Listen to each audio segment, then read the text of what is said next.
Hello YouTube, Sidekick here back in the True North, or at least the portion of the True North that DCS has seen fit to model, namely the Kola Map.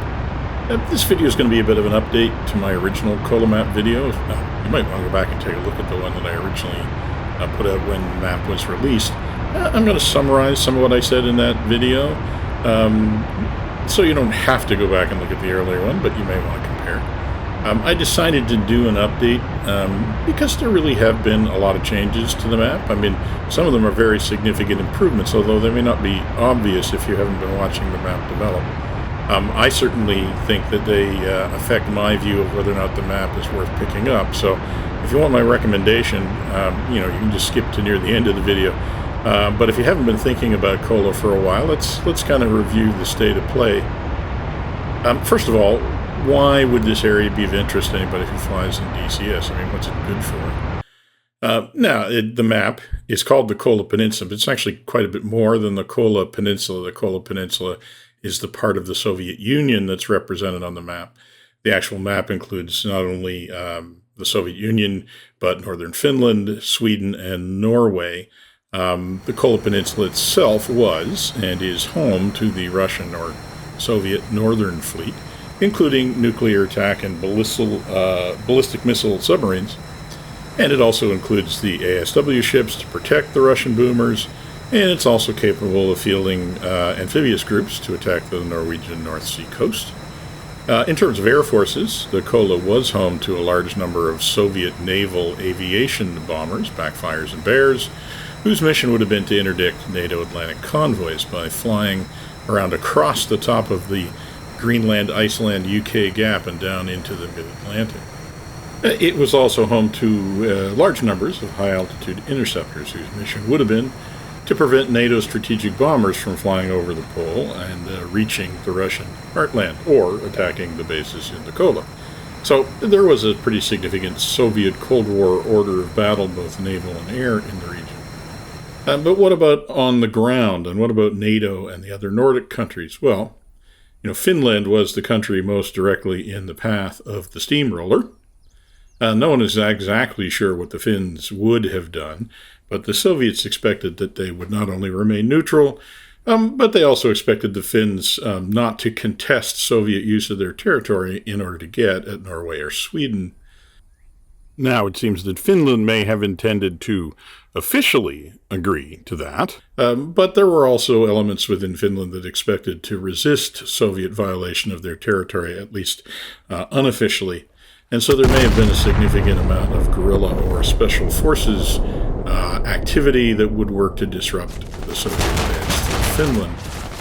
Sweden, too, was officially expected to be neutral, but of course Sweden also was quite candid about the fact that they would oppose any violation of its territory, and it's probably fair to say that they expected that violation to come from the east, not the west, and if that came to fighting the Soviets, they expected NATO to support them, but on the other hand, they really didn't expect that NATO would be able to spare significant resources to help, so they expected to be able to take on at least a portion of the Soviet Union on their own.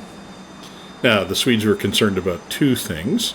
First of all, an amphibious assault across the Baltic Sea in the southern part of Sweden, and that's outside of the area of the Kola Map.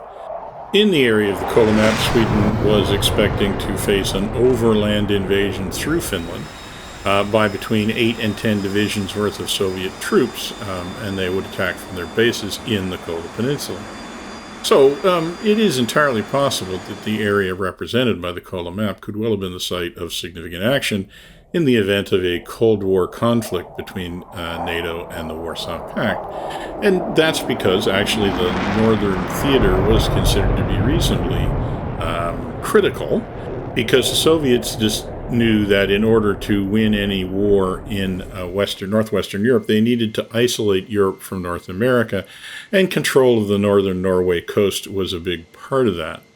So the Soviets had a plan to capture the North Sea coast of Norway, thus denying it to NATO for forward air bases with which to intercept the shipping stripe from the Kola bases, while also providing forward bases for their own naval groups, including attack submarines, so that their naval bombers and submarines would have a much freer hand to attack NATO convoys trying to cross the Atlantic, and they could disrupt the supply of troops and munitions to Europe from the United States.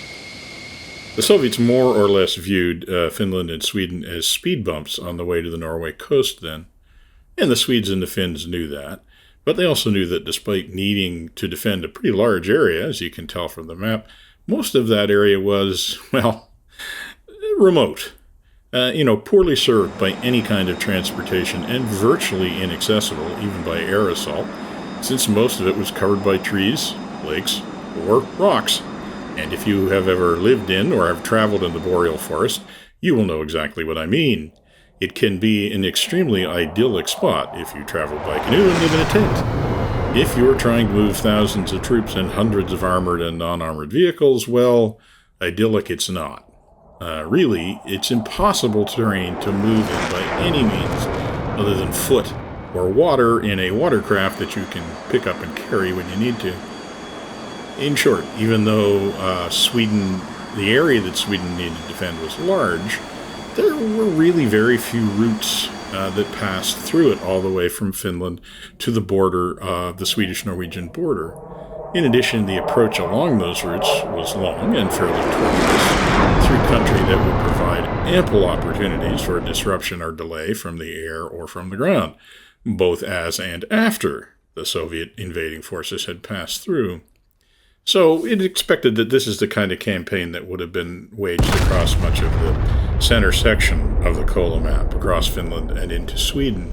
Now, in this region, there are ample opportunities now to set up scenarios involving low-level attacks against troops or deployed headquarters or supply dumps or rear area troops. And, of course, this is very much the native habitat of the Viggen, so if you're a flash kind of guy, the Kola Map is where you should want to live.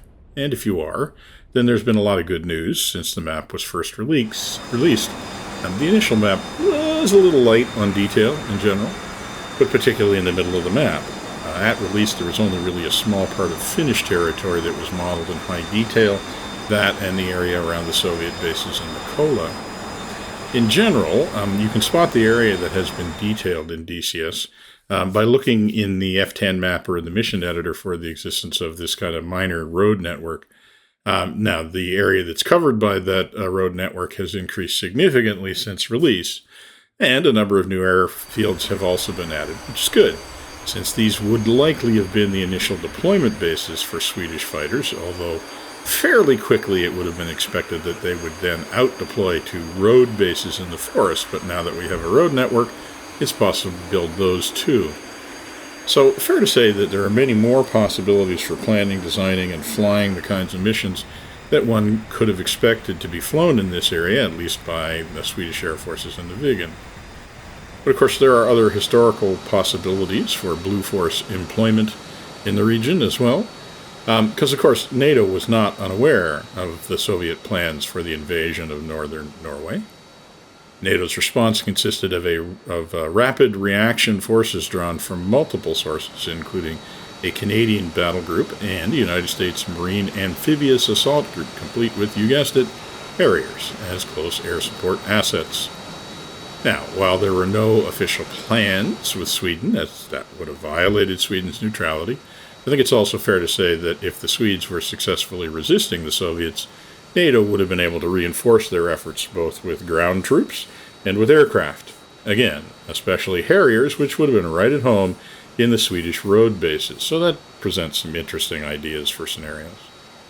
I think it's also possible to envision operating F-14s and F-4s from a U.S. carrier battle group actually off the northern coast of the Kola Map, both in support of operations, say, in Norway, but also potentially providing early warning and interception of Soviet naval airstrikes or on Atlantic convoys, or even attacking the Soviet bases on the Kola Peninsula itself.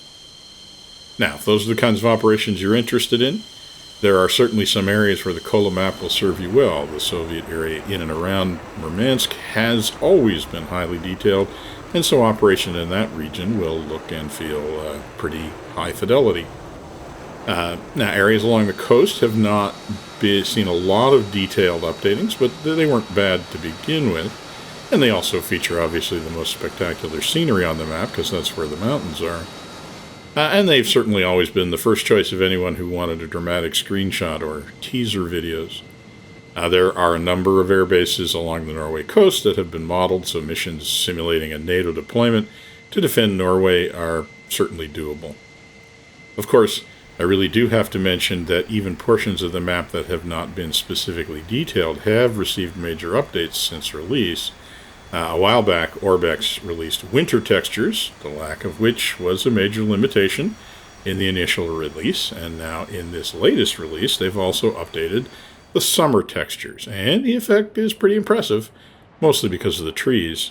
The original trees in the original release were basically copies of the ones from the Caucasus map, I think, which were kind of not only out of place in the Kola Peninsula, but which, frankly, were starting to look a bit dated since they hadn't changed in about 20 years. Now, the new treescapes on the Kola map are pretty impressive. The area really does look like the boreal forest now, and although I've never been to northern Sweden or Finland, I have spent a good deal of time in similar terrain in northern Ontario, the Rockies, and the northern Appalachians, and to me, the Kola map now looks good enough that I have an urge to start swatting mosquitoes just looking at it. And given that unlike a lot of other DCS maps, this is a map that is literally covered by trees, having a good treescape really enhances the map, and it's really changed the map for me. I really notice it now. It feels a lot more like I think it should when I'm flying over it. So I would say that since the Kola map was released, progress has been steady. Orbx has been providing continuous updates, which I certainly appreciate, and most of those updates have not been massive, but over time the net effect, I think, has added up to something pretty impressive. And while the initial Kola map was kind of impressive because of the hope of what it might become, I think the Kola map has now become impressive on its own and certainly provides some great scope for detailed missions and even campaigns. Now, I think it's fair to say, if you plan to get the Kola map at some point, it is now at a stage where you could get a return on that investment just as soon as you picked it up.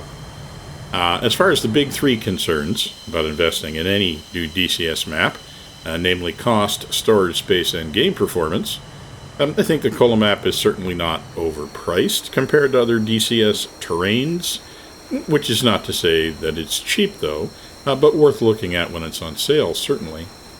As far as storage requirements, it is very large, and this can pose a real problem, especially if you want to use SDD or NVMe drives to hold your DCS maps for speed purposes, and you don't really have a lot of room on those drives. So yes, that could be an issue for you, and you should take a look at it carefully. As far as performance goes, I have not done any detailed, formal testing, but I can say that I didn't notice any particular performance issues with either of my kind of mid-range gaming rigs. I seem to get the same kind of frame rates as I do on other maps, even over densely wooded areas with tree density set to maximum. The frame rate is actually probably better than when flying over some of the dense urban terrain on other DCS maps. So yeah, I think if the price is right for you and you have room on your hard drive to accommodate it, I think it's time to invest in the Kola map if that's something you wanted to do. So if you do, drop by my Discord and let me know that you have. I've been thinking and working on some Cold War scenarios to set on the Kola map, but about all that's been missing is realizing that that there might be enough people out there who own the map to make it worthwhile putting the time into finishing them off. So if you do get the Kola map, drop by, let us know. Hope you enjoyed this video, hope it was helpful. And for now, this is going to be Sidekick, signing off.